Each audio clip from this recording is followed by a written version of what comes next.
Worked with Canadian forces are now going back into the danger zone. Right now, they're desperate to try and find a way to safety and try to find a way to Canada. I'm Adrienne Arsenault in Tokyo. It's been a long road to the top of the Olympic podium for Canadian decathlete Damian Warner. But now he is wearing the mantle of the world's greatest athlete. Canada has the Olympic champion in decathlon. How he took an improvised training regimen and a profound trust in his career-long coach and turned it all to gold. This is The National. We begin with the growing concern and growing debate over how to convince those of you who are not vaccinated to get your COVID shot, even as Canada crosses one major milestone and closes in on another. As of tonight, more than 60% of the total population has had both doses. Of those eligible for vaccines, so that's people 12 and older, it's almost 70%, among the highest rates in the world. But as health officials warn, the pace is slowing, just as concerns about a fourth wave are picking up. So tonight we examine the cases for and against requiring vaccinations. But we begin with news from Quebec, now the first province to announce a vaccine passport system. Here's Sarah Levitt. Probably, I don't know, yes, maybe, I don't know. Montrealer Robin Boule hasn't gotten the COVID-19 vaccine yet. She's breastfeeding and wasn't fully comfortable getting it, but she may now. If now I won't even be able to go out and go to concerts, yes, I might have my arm twisted and be forced into getting a vaccination. It's people just like Boule, the vaccine hesitant Quebec's premier says he's trying to convince with a vaccine passport. We'll put in place the passport in order that people who made the efforts to be vaccinated, that they are able to come back to a normal life. Last week, Quebec was averaging around 130 new COVID cases per day. Today, though, it reported 305. Hospitalizations and deaths are also expected to rise with the onset of a fourth wave. The details of the passport have yet to be released, but it'll be required for non-essential services. That could include restaurants, movie theaters, and concerts. Welcome news for some business owners. It's better, way better to us to have the passport vaccine than to be shut down completely. Few other provinces have taken this step. Manitoba has issued cards to those fully vaccinated, allowing them to go to sporting events like tonight's home opener for the Winnipeg Blue Bombers or outdoor concerts. But some provinces like Ontario and Alberta have ruled out the idea of passports. Doctors seem to agree that the Delta variant requires a more aggressive push for vaccinations. It's no longer a disease of the elderly. It's a disease of the unvaccinated. Boule's friend, also unvaccinated, isn't convinced. The vaccine doesn't seem like a fix, a cure-all, and I just don't think I'm totally ready to make the jump yet. Boule, on the other hand, I might get vaccinated. I don't know. I want to go see the Flaming Lips, so. Sarah Levitt, CBC News, Montreal. Quebec is also considering making vaccinations mandatory for health workers, while the federal government is thinking about going even wider by mandating vaccines for all government workers, even thousands of workers in certain private industries. Rafi Boudjikanian looks at who could be affected and how they're reacting. It is time for people to get vaccinated. For federal employees, even employees of federally regulated industries, that could become an order. I have asked the clerk of the Privy Council, who is responsible for the federal public service, to look at mandatory vaccinations. In total, such a policy would cover hundreds of thousands of workers, from tax collectors to soldiers and police, to those who work in banks, airlines, railways, and communications. People are dying and will die who don't have to die. This comes a week after the U.S. imposed a similar measure of its own on its civil service, while private companies from Facebook to Disney and Walmart have already mandated vaccines. The idea is obviously to get as many people as vaccinated and for the respective federal governments to put their money where their mouths are. But public health officials here warn federal departments and the Treasury Board have much to consider. I think everything is being reviewed and examined right now. Employment experts warn there could be confusion, even pushback. Then that is going to create what I would say is a patchwork system, because you have the provinces who are not indicating, in some cases explicitly indicating, that they're not going to be doing this. And you have the federal government saying that they are intending to do this. There are many people involved in discussions on all this. One public sector union, the Christian Labour Union of Canada, that represents transportation workers, says it's opposed to mandatory vaccinations due to workers' moral objections. The Public Service Alliance of Canada says it is watching closely and expects government to consult them. Meanwhile, employers such as banks, Air Canada, WestJet, and Via Rail say they've been strongly encouraging their staff to get vaccinated. Rafi Boudjikanian, CBC News, Ottawa. Let's bring in Dr. Isaac Bogosh, a member of Ontario's Vaccine Distribution Task Force and an infectious diseases specialist in Toronto. So, Dr. Bogosh, we've seen two approaches to try to increase the number of people getting vaccinated. Let's start with Quebec's. Do you think that's the right way to go? It'll certainly promote vaccination, and many people who are on the fence will ultimately get vaccinated because of that. For example, in France, when they mentioned this, the next day, 1 million people signed up for vaccination. You can't lock down anymore. No one's going to accept lockdowns. You can't overwhelm your healthcare system. And if cases are rising and hospitalizations are going up, and you need to do something to keep the economy going and keep people to enable people to do what they want to do, then this is a system that we have to be open-minded to. And what about employers requiring their workers to get vaccinated? Yeah, it's interesting because we're seeing more and more of that as well. In fact, many large organizations in the United States have done that. We're seeing large airlines, we're seeing Microsoft, Google, Facebook do this. We're seeing many campuses do this. We're also seeing large healthcare systems do this as well. Kaiser Permanente employs 250,000 people, and they're mandating vaccinations in them. So this is not new, and I think we're going to see more and more of this happen. You've got to create a safe work environment for your employees, and this is one way of doing it. 15 seconds left. It's going to be contentious. Absolutely, it will. It's that tug of war between individual rights and freedoms, and creating, public health and public safety. All right, Dr. Bogosh, thank you. My pleasure. And British Columbia's provincial health officer says vaccines are the best way to combat the surge in cases in this province. 95% across the province of people who are infected right now are unimmunized, or people who have not yet had their second dose. Dr. Bonnie Henry also said most of the new infections are among those 20 to 40 years old, and that vaccines remain the most effective way to control the spread and protect people from severe outcomes. Canada's chief public health officer says no decision has been made yet about recommending COVID booster shots for Canadians, but the issue is being looked at closely. So whether they're immunocompromised, that's one of the top groups that are going to be examined in terms of the need for a booster. Some of the earliest vaccinees in long-term care, that's some of the next groups. Dr. Tam's comments come a day after a plea from the World Health Organization for countries to hold off on boosters until more people are vaccinated around the world. Despite that, both Germany and France said they will move ahead with third doses starting in September for some vulnerable groups.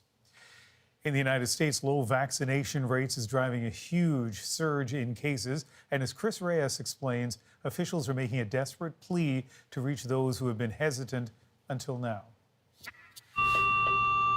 This South Florida hospital's COVID cases have surged so much, they have patients in the cafeteria and a conference room. Florida is one of 7 states with some of the lowest vaccination rates in the U.S., accounting for half of the country's new cases and hospitalizations in the last week. In another full-court press, public health officials begged Americans to trust the COVID vaccine. When people say, I'm concerned that this went too fast, it did not go too fast. It was a major investment, both in the logistics, the resources, and the clinical and basic research. This week, the U.S. hit its goal of getting 70% of its population vaccinated with 1 dose, but 4 weeks late. The CDC reports that almost the entire country still has high or substantial transmission of the virus. You haven't gotten vaccinated. I have not. Joy Bland lives in one of those hotspots in Southern California. She's exactly the kind of person public health officials have been trying to reach for months. I know I can't be doing my part, which is why I've had a change of heart on getting the vaccine. President Joe Biden has been pleading all week for that kind of change of heart. The vaccine saves lives, and it could save yours or your child's. Some private companies are jumping in to help, like the Miami Heat. Today, the basketball team held a vaccination event offering tickets for shots. Now they're incentivized to come out, and they sense the urgency, and they're getting vaccinated. Bland said her anxiety kept her from getting the shot. Understand that it's not that we're trying to be selfish, it's legit out of fear. We're scared. Even with new vaccinations on the rise this week, the enormous challenge for public health officials remains to reach more people like Bland before the Delta variant can spread even faster. Chris Reyes, CBC News, New York. The federal government says it's offered protection for Afghan workers who helped Canadian forces during the war. As many of those workers are being resettled in Canada, others say they are being left out. Ashley Burke shows us why some of them are being forced to take incredible risks to get here. This is the growing chaos in Afghanistan, the Taliban gaining ground. Hunting Afghan interpreters working with foreign forces. This one asked CBC News to conceal his identity over fears for his safety. I'm really scared. Out of desperation, he says in January he fled to Turkey. Now he's done the unthinkable, returned to Afghanistan, all for a shot at a Canadian lifeline. The Prime Minister said this process will be collected really fast. They forced me, indirectly. If you want to go to Canada, you have to be in Afghanistan. Canada currently only accepts applications from inside Afghanistan. There's many Afghans that have been displaced to other countries, and right now they're desperate to try and find a way to safety and try to find a way to Canada, and we shouldn't be putting them in that predicament. Advocate groups say other Afghans excluded from Canada's resettlement plan are also considering returning home to get their families out too, who they say are being targeted by the Taliban. They rather risk death. They've risked it once. They rather risk it again and go back to Afghanistan for hope. They are basically all living on a prayer. Today, the government wouldn't commit to changing the rules. Instead, it said other programs are available for those outside Afghanistan. We continue to work with Afghan interpreters and support staff around Afghanistan to bring home as many of them as possible. This interpreter hopes that soon. He's now in hiding, hoping Canada approves him before the Taliban finds him first. Every cell of my body saying to me that if Talib catches you, you will be killed. He says he started working for the Canadian Armed Forces right out of high school. At 18, he says he thought it was a chance for a better life. But a decade later, he now worries it's a death sentence. Ashley Burke, CBC News, Ottawa. Damian Warner has won gold in the decathlon, his score an Olympic record, and so, by one measure, that makes Warner the greatest decathlete in the history of the Games. But even that may not do his achievement justice. And so for that, let's go to Tokyo. Adrian? Hey there, Ian. You're right. This is an event that takes place over 2 days. You're talking long jump, high jump, pole vault, discus, javelin, shot put, hurdles, 100 meter, 400 meter, 1500 meter. It is hard enough to say. Can you imagine trying to do it? And especially in this heat. The Tokyo track is beyond punishing. Heat in the 40s, cruel even for short races. So the decathletes running. And they're away. Jumping, throwing, competing in 10 events, knew they were in for a test. There is a reason the person awarded gold in Olympic decathlon is labeled the world's greatest athlete. Warner coming to the finish line, dipping. Until Tokyo, a Canadian never held that title. Damian Warner always coveted it. It's his third Olympics. He's the oldest competitor here, and almost right away, the strongest. Consider just one event, the long jump. His distance so good, had he been competing in the individual event, he would have won bronze. Former Canadian decathlete Michael Smith, now a commentator, sensed momentum. This is the Masters. This is Mike Weir. This is the Stanley Cup. This is it. Consider how he got here. When the pandemic hit and tracks were closed, Warner's coaches transformed an unused hockey arena in London, Ontario. It was cold and small, slowing down after a sprint almost ridiculous. But the space was built by those he trusted, the men who once coached him in high school basketball and stayed with him. Good. Garlation's dream was to get to Tokyo too. Perfect position. He did, trackside and having so much fun. I told Damian way back, like we're talking 2009, that I thought that he would stand at the top of the podium, be the best in the world one day. And I told him, that's the only reason I'm doing this, because I'm not a huge fan of track and field. He says the best thing to happen to a coach on the biggest day of an athlete's career is to find yourself simply a cheerleader. He was.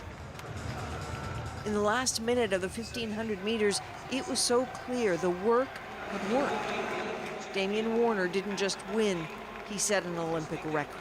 He has broken 9,000 points and created history for Canada. Without crowds in the stands, it's easy to spot the friendly faces. Lation so ready for the moment. Canada has the Olympic champion in decathlon for the first time in Olympic history. I remember when I was first starting the decathlon, Gar and I got in our probably one and only argument. And I was like, I'm done. I don't want to do this. I'm not having fun. And he told me, like, just keep working at this. You're going to be a world champion one day. And that day came true today. It's an amazing thing. It's hard for me to understand how so many people have come together to support one single person. Nothing I could ever say or do could pay them back, but I hope this is one of those things that shows them that all their hard work didn't go to waste, and I'm going to do whatever I can to pay that forward. The right headspace, the right training, the right team. Sometimes a plan really does come together. So you heard Damian there talk about wanting to pay it forward. He was very quick to say that he has his eye on Pierce Lepage. He is also a Canadian, also in the decathlon, also hovered near the podium for most of the event. And Damian said that he just wants to make sure that he can lift Pierce the way he was lifted. Ian? Such an incredible couple of accomplishments in the decathlon. Here we are, Adrian, believe it or not, halfway through the second week of the games. And I'm curious about your reflections on how Canada has been doing. It's so interesting. You know, when we started here, on the podium said, you know, we're not going to make predictions. The pandemic, it was too crazy. It's too hard to gauge training and competitors. So we won't say anything. Other data groups did. Grace Notes, for example, said, I think Canada's going to do exactly on hovering what it did in Rio, 21-ish medals. It is right on track so far. And as predicted, the first week, the women dominate in the water. The second week, the Canadian men dominate on the track. And so far, so good. Everything according to script. Still waiting for a few more surprises. Ian? All right. Adrian, surprises are always good. Thank you. Okay. Well, speaking of medals, Canadian Evan Dunphy capturing bronze in the punishing 50-kilometer race walk. Canada's Evan Dunphy has won bronze in Tokyo 2020. He finished with a scream of triumph. It was about 30 degrees Celsius, 70% humidity, so in a way, less a race here than a brutal test of the limits of human endurance. Some racers dropped out, some vomited with exhaustion. Dunphy persevered and made a surprise late race push to capture his spot on the podium. Well, back in Canada, 6th province has joined the federal government's subsidized childcare plan. For families here in Quebec and across the country, we've got your back as we rebuild from this pandemic. Ottawa says it will be investing $6 billion in Quebec's affordable childcare system over the next 5 years. The Premier, François Legault, vows to put that federal money towards creating at least 37,000 new childcare spaces. A nursing home in Regina was not prepared for a COVID outbreak that took the lives of 39 residents. That's the finding of Saskatchewan's ombudsman, who investigated the extended care Parkside facility. Omera Issa has more on what was uncovered. Brian Albert still remembers the agony he felt when his 98-year-old mother contracted COVID-19 at Extended Care Parkside. She tested positive. Her respiration was not very good. Her fever was high. There was just a whole bunch of symptoms. She survived, but many didn't. Today, Saskatchewan's Ombudsman Mary McFadden released a damning report into the province's deadliest COVID-19 nursing home outbreak. The outbreak here was 8 months into the pandemic, but still McFadden said the home was woefully unprepared. Parkside had 198 residents at the time. Of the 198 residents, 194 tested positive for the virus, 39 died. 132 staff members were also infected. The ombudsman found workers cared for residents while showing symptoms. These residents were supposed to be properly cared for, treated with respect and dignity, and kept safe. In our view, they were not. Extendicare Incorporated has now apologized to the families of those who died. In a statement to CBC, it said, "We are deeply sorry for what happened during the COVID-19 outbreak at Parkside and the many challenges it brought." The report also revealed Extendicare wanted to do rapid testing for its employees on site, but the government didn't feel it was necessary. The province has appointed an administrator to oversee all Extendicare homes in the province for a period of 30 days. Today's report is very troubling, and we need to do better. The findings and recommendations in this report provide a clear path to do better. The report also criticizes the Saskatchewan Health Authority for failing to make sure that the private company was complying with provincial orders. Amira Issa, CBC News, Saskatoon. An out-of-control wildfire in BC's interior has prompted new evacuation orders. Up next, how rising temperatures and winds are threatening to create even more damage in the region. Plus, counting down to a historic final. When I was younger, I didn't have very many female coaches, and I didn't think that girls teams could go far. What the Canadian women's Olympic soccer run means for the next generation of players. And later, honoring a local healthcare hero. It's just simply such a surreal experience and definitely one of the most amazing experiences of my life. The real-life inspiration behind a one-of-a-kind Barbie. We're back in 2.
A scorching heat wave continues to boost massive wildfires in parts of southeast Europe.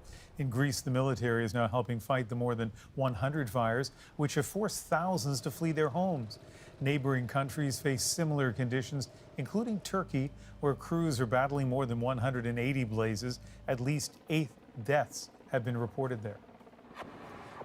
Devastation, meanwhile, in Northern California after a massive fire tore through the town of Greenville, leaving much of its historic downtown in ashes. Crews continue to battle the monstrous Dixie Fire, which is now threatening other nearby communities. At the same time, the so-called River Fire has forced thousands to evacuate northeast of Sacramento. It is now the second largest fire in the state and still remains completely out of control. Fire crews in BC are desperately battling a wildfire that spread over more than 300 square kilometers. Hundreds of people have been forced to flee, and today a large section of highway in the interior had to be closed. Katie Nicholson has the latest on the situation there. And Katie, what have you heard from evacuees? Well, Ian, this is still very much a developing story. This is the area between Westwold and Monty Lake along Highway 97. So that's sort of the northern edge of the largest fire that is currently burning in the province, the White Rock Lake Fire. And so what I can tell you is roughly around 4 o'clock this afternoon, that fire leapt across the Highway 97 between Monty Lake and Westwold. And I just spoke with a firefighter who lived in Monty Lake. She sort of fled from the town late this afternoon. Her house was on fire, and she fears that the entire town is now gone. Now, of course, we did talk to BC Fire Services. They said at this point they cannot confirm any structure loss or structure damage at this point. But again, this is an emerging situation. And if you just take a look at some of the photos that were captured by Kelly Kennedy, she's a rancher. She was actually gathering horses and cattle out of the fire zone. This is sort of what she hit, this wall of flames she describes coming out over the hill toward her as she was trying to evacuate cattle and bring them out to Kamloops. Here is Kelly Kennedy describing what she saw.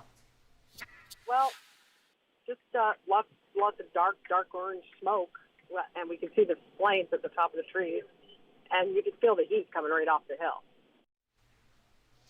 Now, Kennedy told me that, they had to beat a hasty retreat from the roadblock. Fire crews were there on the ground. They just had to get her out of there. She says there were homes that she suspects are gone, where just this morning they were picking up horses. Her pictures tell a big part of the story. That is so ominous looking. And on top of everything else, fire crews are expecting that the weather could make things worse. Yeah, it really started today around noon when that southwest wind picked up, gusting to 40 kilometers an hour. That's what really pushed the fire across the highway. And in the forecast, we're not seeing a lot of rain, but we are seeing potential lightning. And of course, that could make this way worse, Ian. All right, Katie, and I know you'll continue to watch it. Thank you. You're welcome. When we come back, residential school survivors fight for justice. There's a burden in my life that something is missing. What he alleges happened decades ago and why police are just speaking with him now. And later, the Prime Minister promised action against anti-black racism, but more than a year later, did his government deliver?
It has been a long fight for justice for the survivors of Canadian residential schools, and it's especially challenging for individuals bringing forth sexual abuse allegations.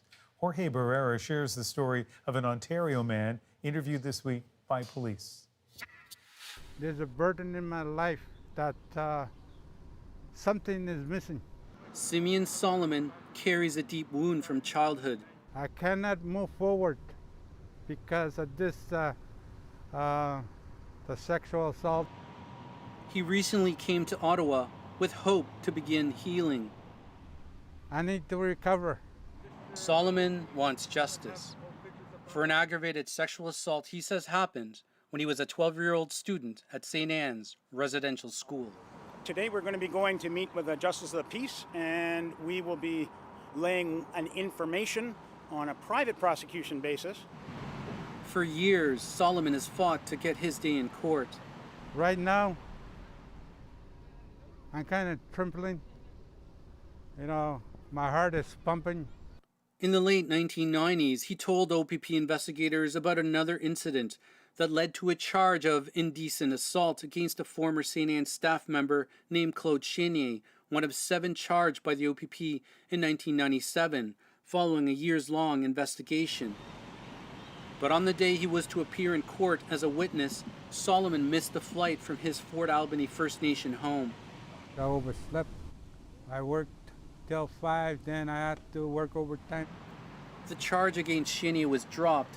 At the time, Solomon didn't tell OPP investigators about another alleged incident, an aggravated sexual assault. CBC News is not naming the alleged perpetrator because he has not been charged. I want justice. He wants this incident investigated. That's why he traveled to the Ottawa courthouse. But less than an hour later, today is a saddened day for me. The Justice of the Peace would not accept the case. She informed us that because of COVID-19, the body governing them have determined that laying on private prosecutions cannot occur. I feel like giving up. Beginning thinking about suicidal thoughts, you know. After Solomon returned home, CBC News reached out to the Ontario Provincial Police about his case. The OPP said it would review his file. On Tuesday, 3 officers landed in Fort Albany to interview Solomon. After a 3-hour meeting, Solomon told CBC News it could take several weeks for the OPP to decide what to do next. Solomon says it's left him again waiting for justice. Jorge Barrera, CBC News, Ottawa. And CBC News has an Indigenous-led team investigating the impacts and harms caused by residential schools. If you have information, tips, or something you want to share, email us. Where are they at cbc.ca. Up next, Canada's gold medal soccer hopes. I think that it's really empowering for women to see these other women doing so well. As the Canadian women prepare to go for gold, what it means for young players here at home. And later, a bridge to the past, how one city in the United States is working to undo past wrongs.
Okay, if you missed that, here's a second look. A textbook tuck.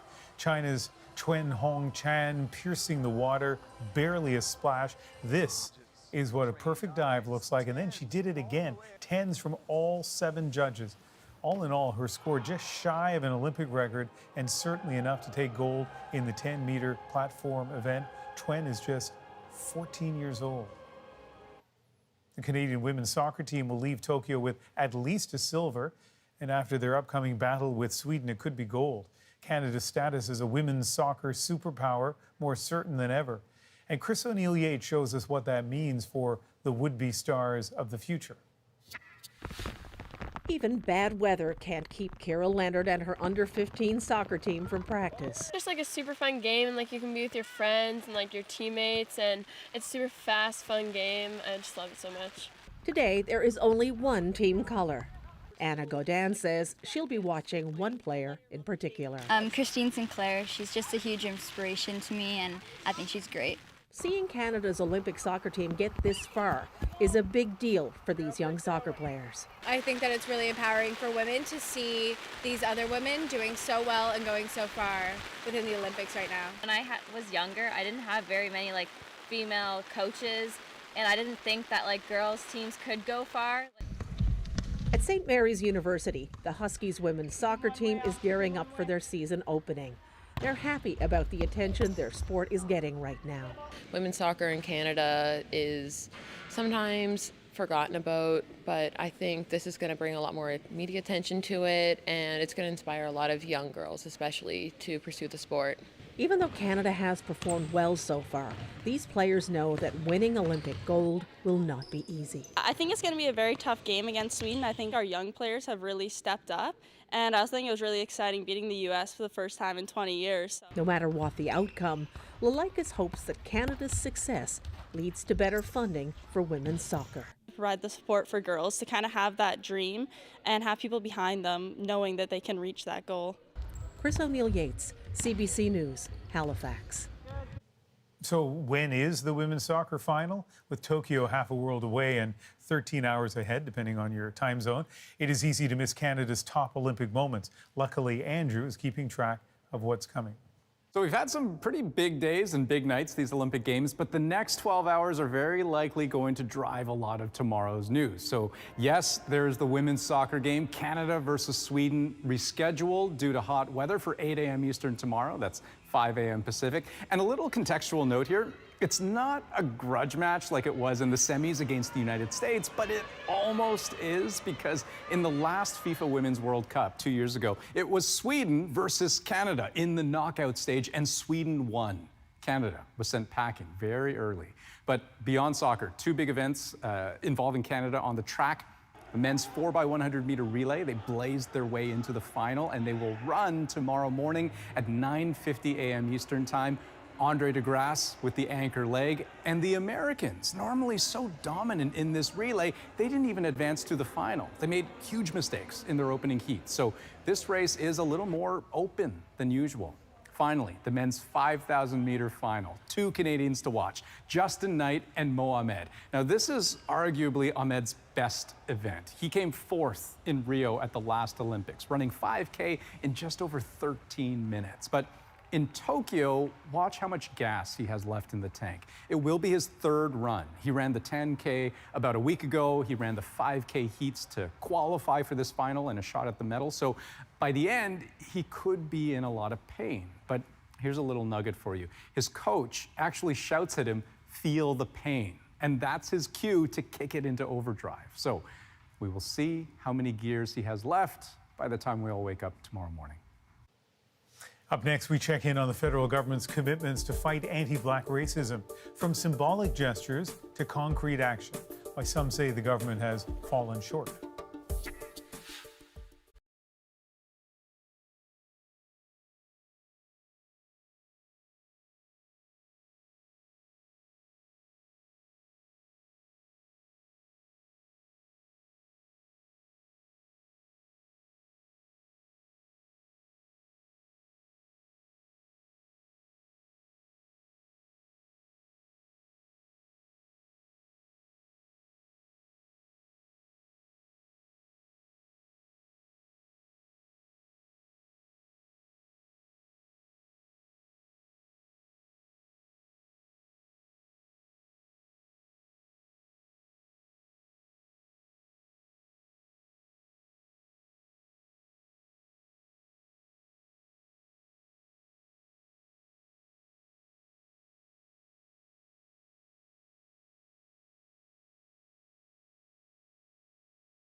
It's been more than a year since Justin Trudeau took a knee as a gesture of his commitment to fight anti-Black racism. Now CBC News has analyzed what concrete steps his government has taken since then. David Thurton looks at where progress has been made and where critics say the government is still falling far short.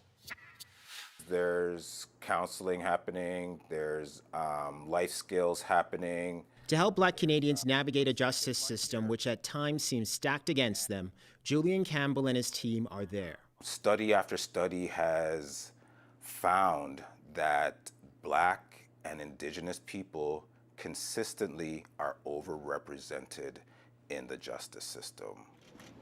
Last year, Prime Minister Justin Trudeau joined protesters demanding reforms to that system. It's great that he sides with Black Lives Matter in terms of taking the knee and all of that stuff, but at the end of the day, we want to see results. CBC News analyzed those results. Of the 44 directives put forward by the Parliamentary Black Caucus last year, we found that the government is taking action on 24. For example, millions in loans for Black businesses, although some have raised issues with the application process. And there's also the help the government is offering Black community organizations. $96 million announced yesterday. Our government has made tremendous progress, but I am the first to acknowledge that there is more work to be done. And there's some work to be done in Black arts and culture. Our analysis shows that there's no new money there. As for criminal justice reforms, the bill that the Liberals brought forward, justice advocates say, doesn't go far enough. Many mandatory minimum sentences would still remain on the books. Until we get those changes, I'm not sure what we're doing. We may just be, spinning our wheels. And what progress has been made for Black communities could be in jeopardy if that bill dies after a widely expected election call. David Thurton, CBC News, Ottawa. The Black Lives Matter movement may have started in the United States, but many parts of the country still haven't reckoned with their past. Tonight, we want to revisit a story that first aired earlier this summer about a distressing day in Tennessee. As Paul Hunter shows us, it's part of history that some in Chattanooga are making sure no one ever forgets. Spanning the divide in Chattanooga, Tennessee, the Walnut Street Bridge is postcard perfect. A place to stroll in the sunshine and enjoy the warm southern breeze. It is also a place of a savage, near unspeakable atrocity. Sometimes you can sort of feel the eerie ghost of the past when you know the story. Eric Atkins took us to the place where 115 years ago on this spot, a Black man named Ed Johnson, who'd been wrongly convicted of rape in a sham trial, was pulled from a prison cell, marched down to that bridge, and then lynched. And this is where we believe they would have brought Ed Johnson when he was taken out of the county jail. Somewhere here. Somewhere in here. And they shot at him. Oh yeah, they shot at him mercilessly. Even when he was on the ground, he was shot several dozen times. They wanted to make sure that the job they set out to do was finished. The Chattanooga Times headlined his last words. "God bless you all," he said. "I'm innocent." Shot even as he was hanged, a bullet broke the rope. He fell to the ground still breathing. As the Times put it, he was then shot to death by a mob like a dog. There was outrage at the time, and though it took decades, Johnson's conviction was later overturned. But as with so many of America's more than 4,000 documented lynchings, for many, his murder kind of faded from memory. Now, his story is being retold. This is where the statues will be? This is where they will be, 3 of them. This summer, in the very shadow of the bridge where he was killed, this almost finished memorial to Johnson and his 2 Black lawyers will be open for all to come learn the story and consider America's lingering racial divide. Atkins is one of the volunteers behind the project. Hopefully with this memorial, people can have a changed heart. We can have a changed heart to treat people the way that you want to be treated. We can have an open heart to where we all are free and we all have rights and we all can advance the way that the country is supposed to advance. indeed, lost on no one, is that stories like Johnson's, Black Americans killed unjustly, continue in this country, as does rage, with reason to still use that word in desperate, pleading protest. Working with Atkins at that bridge is Donovan Brown. We could have simply forgotten Ed Johnson and went on our way, but in a society where we do honor, where we do memorialize. He underlines, more than a century after Johnson's death, his story is instructive and vital. Ed Johnson is still communicating to us, and we are doing our best to listen to him in the time where there's a reckoning happening both within the city of Chattanooga, within our county, and certainly within the country. He lives. He does. And here's something else about that bridge. To this day in Chattanooga, there remain Black Americans who stay away from it, who never forgot. And they still see other reminders, lessons are needed. It started from this era. Greg Beck, who indeed will not step foot on that bridge, brought us here to one of those Confederate statues you hear about, still in place in the U.S. South. This one's in Chattanooga, not far from where Johnson was hanged and shot. Is it trying to say the South will return, or what is it trying to say? It continues to say to us, you are marginal. Beck sees the Johnson Memorial as a step forward, but only a step. Alongside that bridge, it urges the value of learning from America's past. I want people to understand when they walk by there that there is a power somewhere that's trying to do some things as far as justice is concerned. This is something that poor man went through that nobody else should have to go through. As the memorial nears completion, a once neglected cemetery on the other side of Chattanooga is also in the midst of renewal. Look carefully, and you'll find a name that now resonates again in this city. Ed Johnson, not forgotten. One voice in America's continuing reckoning on race, undenied. Paul Hunter, CBC News, Chattanooga, Tennessee. Paul is such a thoughtful storyteller. Coming up, a Toronto doctor is on the list of role models that have inspired a new line of Barbies.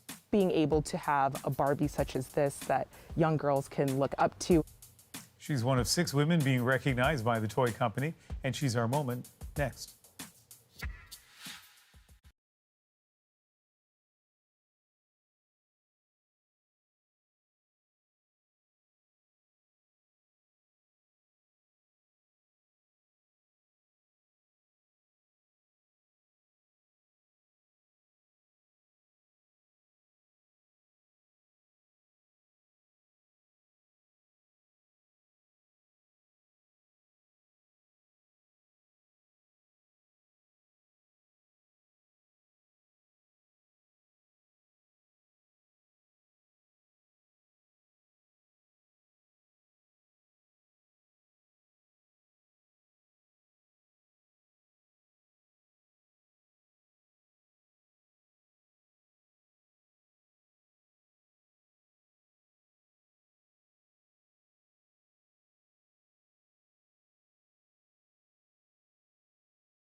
Dr. Chika Stacy Oriua remembers dressing up her Barbies as doctors. Now she's living out her childhood dream and has a Barbie made in her likeness to show for it. A Canadian physician and advocate hopes the doll celebrating success as a Black female doctor will inspire kids to push the limits on their play and potential. Tonight, and her mini-me doll is our moment. I'm so excited. I'm so honored to have had this opportunity to collaborate with Barbie for the Role Model program. There's a lot of nostalgia and a lot of gratitude for the journey because when I was a lot younger, I had a house full of Barbies and imagined that they would be doctors and poets and performers. And so to know that I've now grown to become the dreams that, I once had for my Barbie, and then to now actually have a Barbie that represents me and my values and also, Black women in medicine. So it was really important to me for the Barbie to have Afro textured hair, skin tone as well, and then also ensuring that the Barbie looked like a doctor because I do want to redefine the narrative of what a doctor looks like. This really represents power of representation, of being able to identify with a dream and see yourself in it. And it's just simply such a surreal experience and definitely one of the most amazing experiences of my life. So she's really pleased, and she is clearly a fantastic choice. If you don't know her resume, read up on her because she is a very impressive person. But I was surprised to hear only one of those dolls was made. Imagine if the toy company made a bunch of them, sold them at stores, and we could see kids buying them. Now that would be a moment. That is The National for August 5th. Good night.